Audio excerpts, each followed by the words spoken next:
একটু সুখের হাত ধরে একটা স্বপ্নের রাজত্বে চলে যাবো ভেবেছিলাম। তুমি তো সেখানে একা একাই চলে গেলে নিশা, আমাকে তো নিয়ে গেলে না। এরকম বড় পাল্টি কেন খেলে নিশা? বিশাল কষ্ট পেও না, আর একটু সহ্য করো, তোমাকে অনেক ওপরে পাঠিয়ে দেবো। এই দুনিয়ায় কেউ থাকেনি কি আমার মতো বাজে লোক? হ্যাঁ, ওর যা করার আমি একটু পরেই করে দিচ্ছি। আপাতত তোমার ব্যবস্থা আমি করে যাইস নিশা। আর যাওয়ার আগে একটা কথা তোমাকে বলে যাই, এ তো কান্না, এ তো রাগ নয়, এ যে আমার নীরব অভিমান, অভিমান,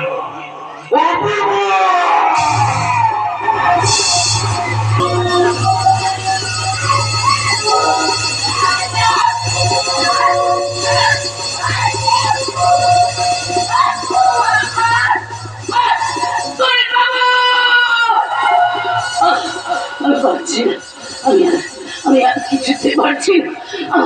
আমার চোখের সামনে সবকিছু অন্ধকার হয়ে যাচ্ছে। আমার দমটা একেবারে বন্ধ হয়ে যাচ্ছে। আমি কাকে কাকে বলে যাব? আমি আমি কাকে বলে যাব? আমি পারছি না। আমি আমি কি কি করব? স্যার আপনি এসেছেন স্যার, কিন্তু তোমার এই অবস্থা করলো কে?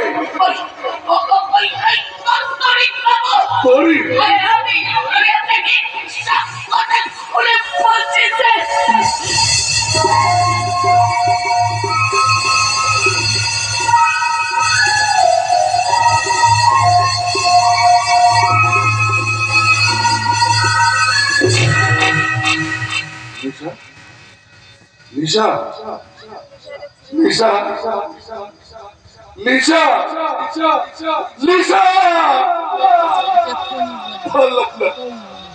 পারলাম না নিশা, আমি তোমাকে বাঁচাতে পারলাম না।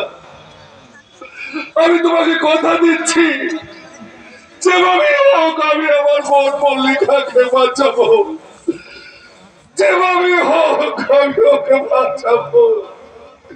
শিবরা,